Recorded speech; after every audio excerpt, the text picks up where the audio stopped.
ಹಿಂದೂ ಧರ್ಮ ರಕ್ಷಣೆಗಾಗಿ ಹಿಂದೂ ಧರ್ಮ ಒಗ್ಗಟ್ಟಿಗಾಗಿ ಕ್ರಾಂತಿಕಾರಿ ಬ್ರಿಗೇಡ್ ಸ್ಥಾಪನೆಯಾಗಿದೆ ಎಂದು ರಾಜ್ಯ ಕಾರ್ಯಾಧ್ಯಕ್ಷರಾದ ಕೆ.ಇ. ಕಾಂತೇಶ್ ಮಾತನಾಡಿದರು. ವಿಜಯಪುರ ಜಿಲ್ಲೆಯ ಬಸವನ ಬಾಗೇವಾಡಿ ಪಟ್ಟಣದಲ್ಲಿ ನಡೆದ ಕ್ರಾಂತಿಕಾರಿ ಬ್ರಿಗೇಡ್ ಕಾರ್ಯಕ್ರಮ ಉದ್ದೇಶಿಸಿ ಮಾತನಾಡಿ, ಇತ್ತೀಚಿನ ದಿನಗಳಲ್ಲಿ ಲವ್ ಜಿಹಾದ್ ಸೇರಿದಂತೆ ಅನೇಕ ದಬ್ಬಾಳಿಕೆಗಳು ಹಿಂದೂಗಳ ಮೇಲೆ ನಡೆಯುತ್ತಿದ್ದವೆ. ಇವುಗಳನ್ನು ಮಟ್ಟ ಹಾಕಲು ಕ್ರಾಂತಿಕಾರಿ ಬ್ರಿಗೇಡ್ ಕಾರ್ಯ ಮಾಡುತ್ತದೆ ಎಂದರು. ಕ್ರಾಂತಿಕಾರಿ ಬ್ರಿಗೇಡ್ ಲೋಕಾರ್ಪಣೆ ಕಾರ್ಯಕ್ರಮ ಹಿನ್ನೆಲೆ ಬಸವ ಸ್ಮಾರಕ ಭವನದಿಂದ ಕಾರ್ಯಕ್ರಮದ ವೇದಿಕೆವರೆಗೂ 1008 ಮುತ್ತೈದೆಯರಿಂದ ಕುಂಭ ಮೆರವಣಿಗೆ ಅದ್ದೂರಿಯಾಗಿ ಜರುಗಿತು. ಮಾಜಿ ಉಪಮುಖ್ಯಮಂತ್ರಿ ಕೆ.ಎಸ್. ಈಶ್ವರಪ್ಪ ನೇತೃತ್ವದಲ್ಲಿ ಕ್ರಾಂತಿಕಾರಿ ಬ್ರಿಗೇಡನ್ನು ಕನ್ನೇರಿ ಮಠದ ಶ್ರೀಗಳು ಲೋಕಾರ್ಪಣೆ ಮಾಡಿದರು. ಈ ಸಂದರ್ಭದಲ್ಲಿ ವಿವಿಧ ಮಠಾಧೀಶರು, ಗಣ್ಯರು, ಅಪಾರ ಅಭಿಮಾನಿಗಳು, ಕಾರ್ಯಕರ್ತರು ಕಾರ್ಯಕ್ರಮದಲ್ಲಿ ಭಾಗಿಯಾಗಿದ್ದರು.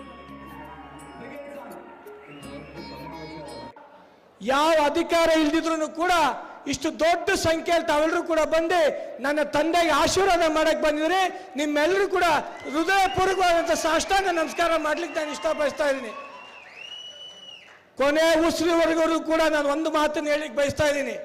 ಇಲ್ಲಿ ಇರ್ತಕ್ಕಂಥ ಅನೇಕರಿಗೆ ಒಂದು ಸಂದೇಹ ಇದೆ. ಕ್ರಾಂತಿವೀರ ಬ್ರಿಗೇಡನ್ನ ಯಾವ ಸಂದರ್ಭದಲ್ಲಿ ನಿಲ್ಲಿಸ್ತಿರೋ ಅಂತ. ನಾನು ಎಲ್ಲ ಪರಮ ಪೂಜ್ಯ 1008 ಜನ ಸ್ವಾಮೀಜಿಗಳ ಪಾದ ಮುಟ್ಟಿ ನಾನು ಹೇಳ್ತಾ ಇದ್ದೀನಿ, ನನ್ನ ಕೊನೆ ಉಸಿರಿರಲು ಕೂಡ ಈ ಕ್ರಾಂತಿವೀರ ಬ್ರಿಗೇಡ್ ನಾನು ನಿಲ್ಲಿಸಲ್ಲ. ಖಂಡಿತವಾಗಿ ನಾನು ಮುಂದುವರಿಸ್ತೀನಿ ಅಂತ ಈ ಒಂದು ಸಂದರ್ಭದಲ್ಲಿ ನಾನು ಹೇಳಿಕ್ಕೆ ಬಯಸ್ತಾ ಇದ್ದೀನಿ. ನಿಮ್ಮೆಲ್ಲರ ಪ್ರೀತಿ ವಿಶ್ವಾಸ ಇದೇ ರೀತಿ ಇರಲಿ. ಬರುವಂಥ ದಿನಗಳಲ್ಲಿ ಈ ಒಂದು ಕ್ರಾಂತಿವೀರ ಬ್ರಿಗೇಡು ಇನ್ನೂ ಅತ್ಯಂತ ಯಶಸ್ವಿಯಾದಂಥ ಹೋರಾಟಗಳು ಯಾವುದೇ ಕಾರಣಕ್ಕೂ ಕೂಡ ಪ್ರತಿಯೊಬ್ಬ ಹಿಂದೂಗೂ ಕೂಡ ನಾವು ನ್ಯಾಯ ಒದಗಿಸೋಂಥ ಕೆಲಸ ನಾವು ಮಾಡೋಣ.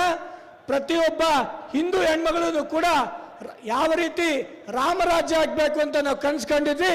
ಬರೋ ದಿನಗಳಲ್ಲಿ ಲವ್ ಜಿಹಾದಿನ ಒಂದು ಇವತ್ತು ಇಲ್ಲಿ ಪ್ರಶ್ನೆ ಉದ್ಭವ ಆಯಿತು. ಯಾವುದೇ ಕಾರಣಕ್ಕೂ ಕೂಡ ಬರುವಂಥ ದಿನಗಳಲ್ಲಿ ಪ್ರತಿಯೊಬ್ಬ ಹಿಂದುವಿನ ಹೆಣ್ಮಗಳಿಗೂ ಕೂಡ ನ್ಯಾಯ ಒದಗಿಸುವಂಥ ಕೆಲಸ ಕ್ರಾಂತಿವೀರ ಬ್ರಿಗೇಡ್ ಮಾಡುತ್ತೆ ಅಂತ ಈ ಸಂದರ್ಭದಲ್ಲಿ ಹೇಳ್ತಾ ಮತ್ತೊಮ್ಮೆ ತಮ್ಮೆಲ್ಲರೂ ಕೂಡ ಒಂದಿಸ್ತಾ ನನ್ನ ಮಾತನ್ನು